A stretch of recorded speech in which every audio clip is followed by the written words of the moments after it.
राम राम दोस्तों और मेरी माताएं बहनें, आशा है कि आपके ऊपर बाबा नीम करौली जी की अपार कृपा होगी। आपके घर परिवार में सभी कुशल मंगल हो, यही मेरी प्रार्थना, यही मेरी मंगल कामना है। मेरे प्रभु श्री राम जी, मेरे बाबा नीम करौली जी आप सभी के घर परिवार में सभी कुशल मंगल रखे। जय राम जी की, जय हनुमान जी की, जय बाबा नीम करौली महाराज जी की। दोस्तों और मेरी माताएं बहनें, आज मैं आपको श्रीमद् वाल्मीकि रामायण अरण्य कांड का 69वां सर्ग सुनाता हूँ। लक्ष्मण का अयोमुखी को दंड देना तथा श्री राम और लक्ष्मण का कबंध के बाहुबंध में पड़कर चिंतित होना। इस प्रकार जटायु के लिए जलांजलि दान करके वे दोनों रघुवंशी बंधु उस समय वहां से प्रस्थित हुए और वन के भीतर सीता की खोज करते हुए पश्चिम दिशा की ओर चल दिए। धनुष बाण ग्रहण कर और खड्ग धारण किए वे दोनों वीर उस दक्षिण पश्चिम दिशा की ओर आगे बढ़े और एक ऐसे मार्ग पर जा पहुंचे जिस पर लोगों का आना जाना नहीं होता था। वह मार्ग बहुत से वृक्षों, झाड़ियों और लताओं से, बेलों द्वारा सब ओर से घिरा हुआ था। वह बहुत ही दुर्गम, गहन और देखने में भयंकर था। उसे वेगपूर्ण लांघकर वे दोनों महाबली राजकुमार दक्षिण दिशा का आश्रय लेकर अत्यंत भयानक और विशाल वन में आगे निकल गए। तदनंतर जन स्थान से 3 कोस दूर जाकर वे महाबली श्री राम और लक्ष्मण कोचारण्य नाम से प्रसिद्ध गहन वन के भीतर गए। वह वन अनेक मेघों के समूहों की भांति श्याम प्रतीत होता था। विविध रंग के सुंदर फूलों से सुशोभित होने के कारण वह सब ओर से हर्षोत फूल सा जान पड़ता था। उसके भीतर बहुत से पशु पक्षी निवास करते थे। सीता का पता लगाने की इच्छा से वे दोनों उस वन में उनकी खोज करने लगे। जहाँ तहाँ थक जाने पर वे विश्राम के लिए ठहर जाते थे। विदेह नंदिनी के अपहरण से उन्हें बड़ा दुख हो रहा था। तत्पश्चात वे दोनों भाई 3 कोस पूर्व जाकर कोचारण्य को पार करके मतंग मुनि के आश्रम के पास गए। वह वन बड़ा भयंकर था। उसमें बहुत से भयानक पशु और पक्षी निवास करते थे।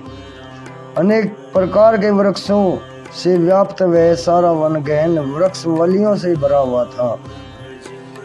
वहां पहुंचकर उन दशरथ कुमारों ने वहां के पर्वत पर एक गुफा देखी जो पाताल के समान गहरी थी। वह सदा अंधकार से आवृत रहती थी। उसके समीप जाकर उन दोनों नरश्रेष्ठ वीरों ने एक विशालकाय राक्षसी देखी जिसका मुख बहुत बड़ा था, विकराल था। वह छोटे छोटे जंतुओं को भय देने वाली थी तथा देखने में बड़ी भयंकर थी। उसकी सूरत देखकर घृणा होती थी। उसके लंबे पेट, तीखी दाढ़ें और कठोर त्वचा थी। वह बड़ी विकराल दिखाई देती थी। भयानक पशुओं को भी पकड़कर खा जाती थी। उसका आकार विकट था और बाल खुले हुए थे। उस कंदरा के समीप दोनों भाई श्री राम और लक्ष्मण ने उसे देखा। वह राक्षसी उन दोनों वीरों के पास आई और अपने भाई के आगे आगे चलते हुए लक्ष्मण की ओर देखकर बोली, आओ हम दोनों रमण करें। ऐसा कहकर उसने लक्ष्मण का हाथ पकड़ लिया। इतना ही नहीं, उसने सुमित्रा कुमार को अपनी भुजाओं में कस लिया और इस प्रकार कहा, मेरा नाम अयोमुखी है। मैं तुम्हें भारी आरोप में मिली हूँ तो समझ लो तुम बहुत बड़ा लाभ हुआ है तुम्हें और तुम मेरे प्यारे पति हो। प्राणनाथ वीर, यह दीर्घ काल तक स्थिर रहने वाली आयु पाकर तुम पर्वत की दुर्गम कंदराओं में तथा नदियों तथा तटों पर मेरे साथ सदा रमण करोगे। राक्षसी के ऐसा कहने पर शत्रुदमन लक्ष्मण क्रोध से जल उठे।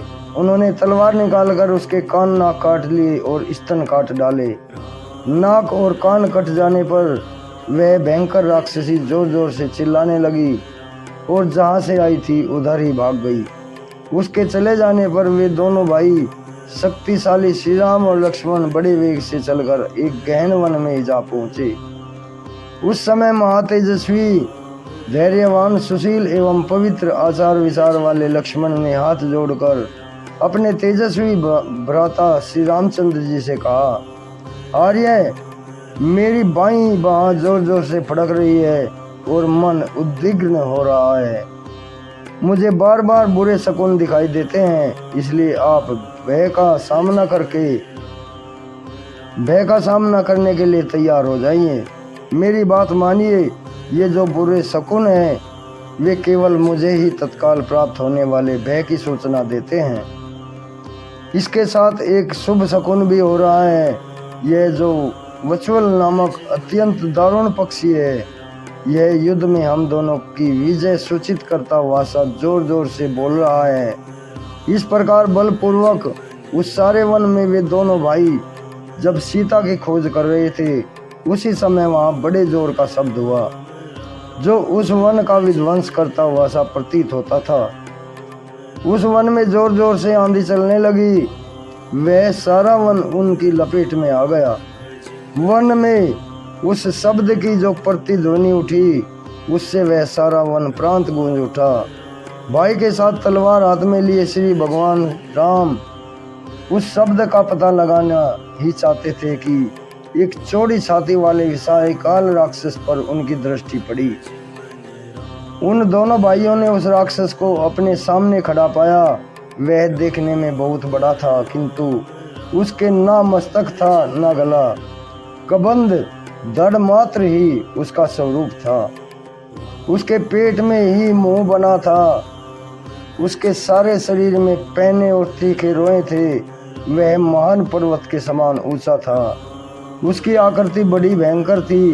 वह नील मेघ के समान काला था और मेघ के समान ही गंभीर स्वर में गर्जना करता था। उसकी छाती में ही ललाट था और ललाट में एक ही लंबी चौड़ी तथा आग की ज्वाला के समान दहकती हुई भयंकर आँख थी, जो अच्छी तरह देख सकती थी। उसकी पलक बहुत बड़ी बड़ी थी और वह आँख भूरे रंग की थी। उस राक्षस की दाढ़ें बहुत बड़ी थी तथा वह अपनी लपलपाती हुई जीभ से अपने विशाल मुख को बारंबार चाट रहा था। अत्यंत भयंकर रीछ, सिंह, हिंसक पशु तथा पक्षी, ये ही उसके भोजन थे। वह एक योजन लंबी अपनी दोनों भयानक भुजाओं को दूर तक फैला देता था और उन दोनों हाथों से नाना प्रकार के अनेक भालू, पक्षी, पशु तथा मर्गों को, व्युत्पत्तियों को पकड़कर खींच लाता था। उनमें से जो भी उसे भोजन के लिए अभीष्ट नहीं होते थे, उन जंतुओं को वह उन्हीं हाथों से पीछे धकेल लेता था। दोनों भाई श्री राम और लक्ष्मण जब उसके निकट पहुंचे, तब वह उनका रास्ता रोककर खड़ा हो गया। तब वे दोनों भाई उससे दूर हट गए और बड़े गौर से उसे देखने लगे। उस समय वह एक कोस लंबा जान पड़ता था।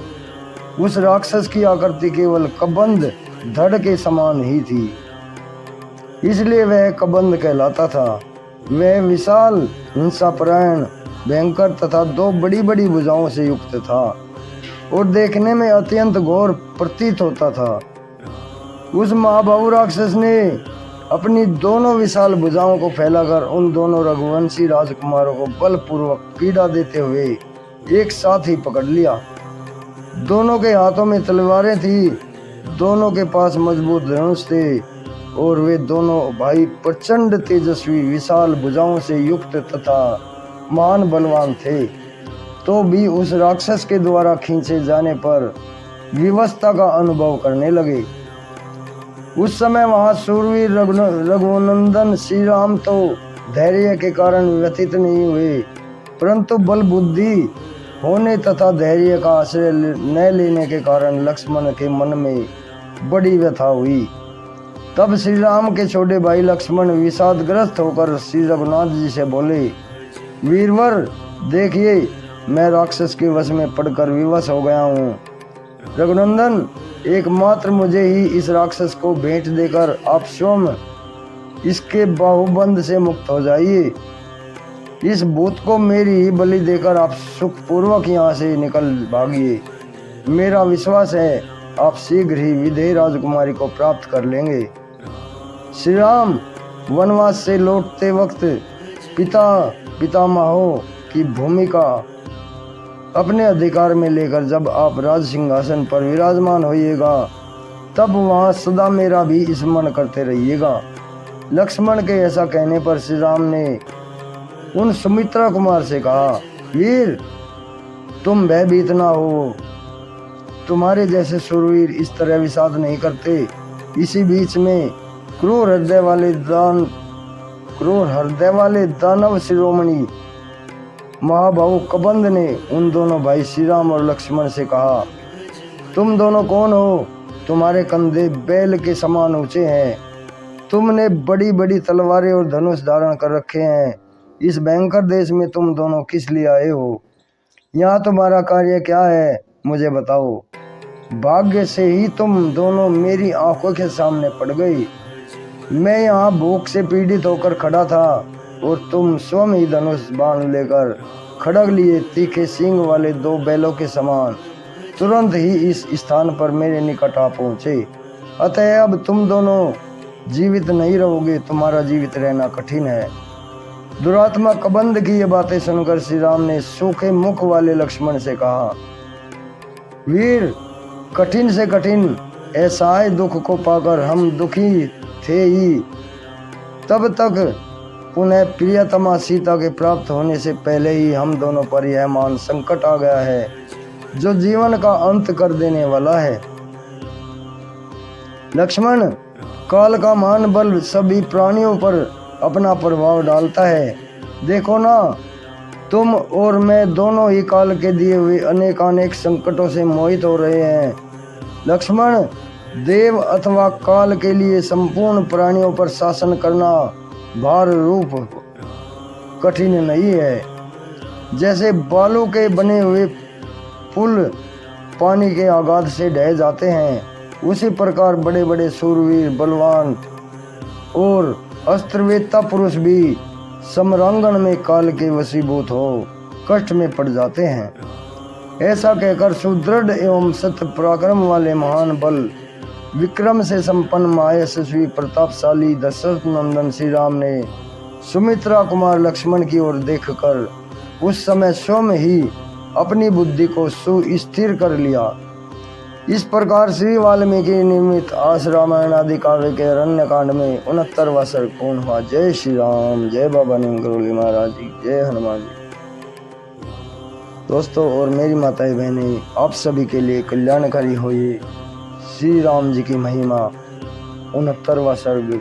कल मैं आपको 70वां सर्ग सुनाऊंगा। श्री राम और लक्ष्मण का परस्पर विचार करके कबंध की दोनों भुजाओं को काट डालना तथा कबंध के द्वारा उनका स्वागत। अभी आज्ञा लेता हूँ। भगवान श्री राम जी, बाबा नीम करोली जी आपके सभी संकट दूर करें, यही मेरी प्रार्थना। जय राम जी।